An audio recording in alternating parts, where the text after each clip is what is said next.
I remember getting my first big raise like it was yesterday. I was in my mid-20s, grinding away at my job, and the boss called me in to say my salary was jumping up by 20%. Suddenly, I was clearing 4,500 euros a month. I felt unstoppable. Finally, I thought, this is when things get easier. That same week, I upgraded my phone plan, started eating out more often, grabbed some new gear I'd been eyeing, and even booked a quick weekend trip. Felt deserved. But 6 months later, my bank account looked almost identical to before the raise, scraping by until the next paycheck. The extra cash had just disappeared. Nicer coffees, more deliveries, random online finds. I was earning more, but I still felt broke. Does that hit home? That sinking feeling when a raise doesn't actually move the needle? My name is Jordan, and that experience completely changed how I look at money. Here's what almost nobody says out loud. A raise doesn't fix being broke. It usually just reveals the deeper problem. Data shows even people making six figures often live paycheck to paycheck. It's not about low income. It's about a trap most walk straight into. But there is a way to turn raises into real momentum instead of just more spending. It starts with seeing exactly why this happens, and the reasons are sharper than most expect. Chapter 1. The lie we all grow up believing. We grow up believing the next pay bump will solve everything. More money equals less stress. A recent 2025 study found 74% of people think a higher salary would fix most of their financial worries. But reality looks different. When income rises, spending usually rises right along with it, often faster. This is called lifestyle inflation or lifestyle creep, and it's one of the quietest wealth killers out there. You get the raise. You upgrade a few things. Those upgrades become the new normal, and suddenly you're back to square one, just with nicer stuff and the same tightness at the end of the month. It's not laziness. It's human nature, plus modern systems pushing consumption at every turn. And when inflation is eating 3 to 5% of your purchasing power each year, even good raises can feel like they're barely keeping up. Chapter 2. The Clean Explanation. Official Story. The textbook explanation is lifestyle inflation. As your income grows, so do your perceived needs. A 2025 report showed that roughly 40% of households earning over 400,000 euros still feel like they're living paycheck to paycheck. Why? Because people upgrade their baseline almost automatically. Small examples turn into big drains. Switching from home-brewed coffee to €5 lattes every day.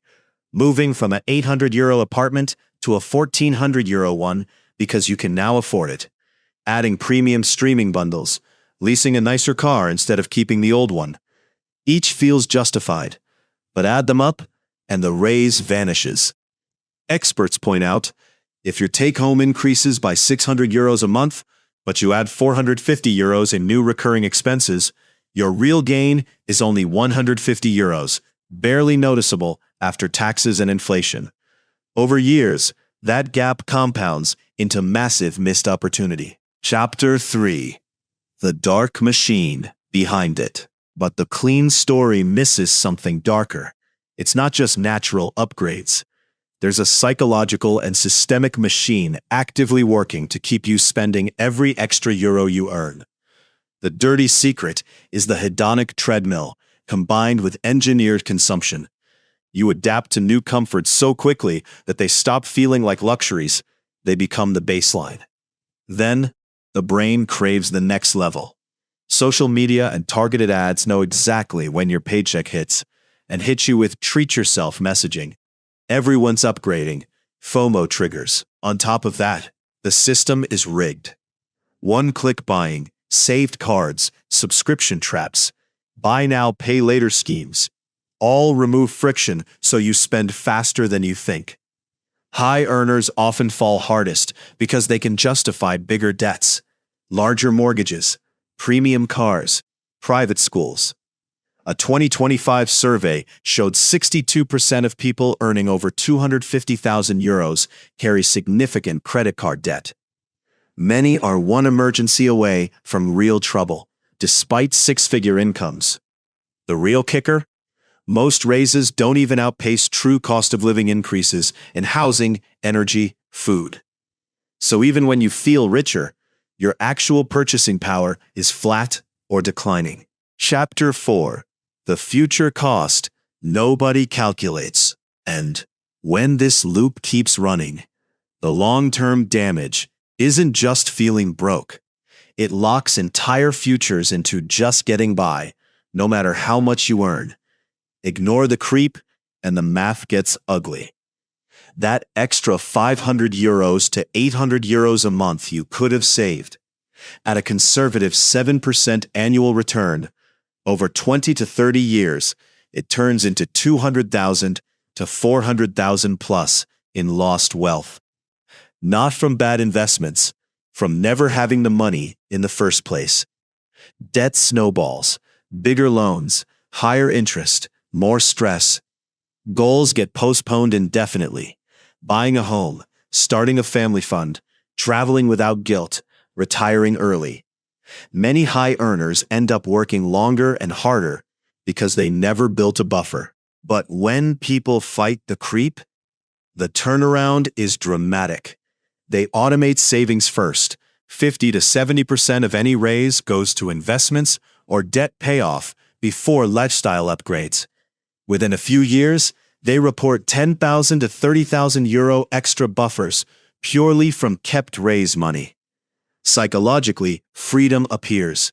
Less fear of layoffs, more room to negotiate, ability to say no to toxic jobs. Chapter 5. 2 lives, same raises. Let me paint 2 real people I know. Same starting salary, around 50,000 euros, same city, same age bracket. Anna kept getting raises. Now she's at 85,000 euros. Each bump brought upgrades. Nicer apartment, better car lease, frequent short trips, premium everything. Short term, it felt amazing. Long term, minimal savings, credit card balances, constant low-level stress about bills. She's still trading time for money, delaying bigger dreams. Mark took a different path after his first raise. He locked his lifestyle at the old level. Every extra euro went straight to index funds and paying off debt. Today, he's at 90,000 euros, has a 60,000 euro emergency/investment buffer, and invests 1,200 euros a month automatically. Last year, he switched to a job he actually loves. Lower pay, but way better hours, because he wasn't financially trapped. He's already talking about semi-retirement in his 50s. Same raises, completely different life. That's the turning point. A raise doesn't create wealth. Chapter 6. The real turning point. So if the pattern is this predictable, why do most people stay stuck? Because breaking it feels uncomfortable at first. But the hidden upside, once you do, it changes everything. Chapter 7.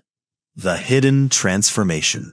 The real magic isn't just the extra savings, it's the identity shift.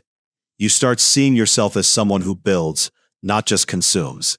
That mindset bleeds into everything.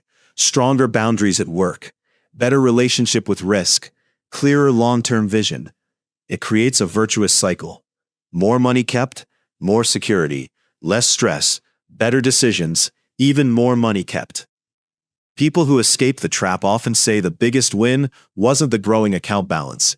It was the day they realized they were no longer a passenger to ads, social pressure, or their own impulses. They became the driver. Chapter 8. The simple rules that change everything. The takeaway is crystal clear. Stop treating raises like permission to upgrade. Treat them like rocket fuel for your future. Track your expenses for the next 30 days.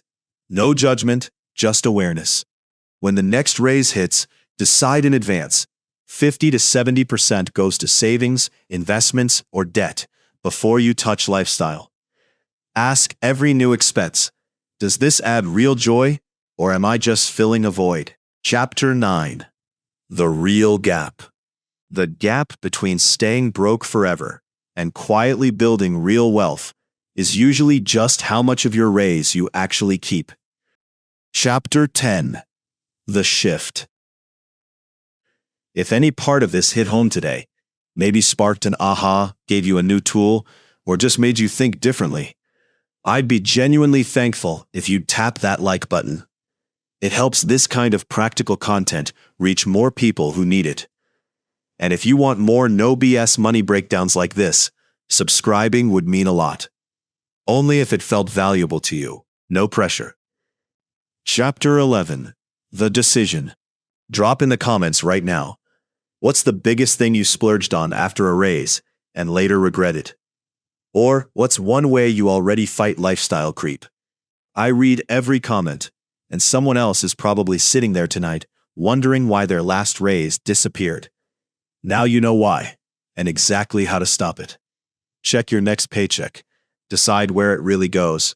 Your future self is counting on it.